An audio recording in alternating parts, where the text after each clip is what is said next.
The next question is how you handle your toxic traits now eh. Kasi Yes. 'di ba, we became more aware na okay, so toxic pala siya. Na may negative trait din pala na can really affect yung relationship around us. Paano mo na hinandle yung toxic traits mo moving forward? Honestly, you wouldn't know that you were handling it until you're surrounded by the right people. You wouldn't know.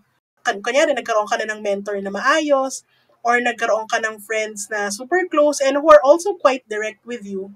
Kasi masama din ugali nila. So, alam mo din. Alam yung feeling. Mutual na masama yung ugali nyo. So, kumbaga, you can call each other out. It's really at first surrounding yourself with the right people.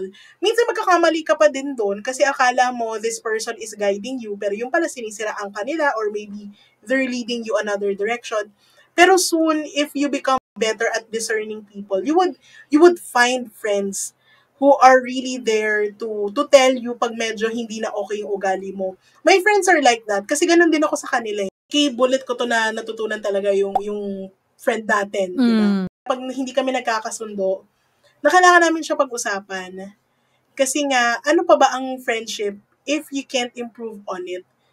Kasi, that's good. That's beautiful. Oo. Gusto ko yung sinabi Lagi mo.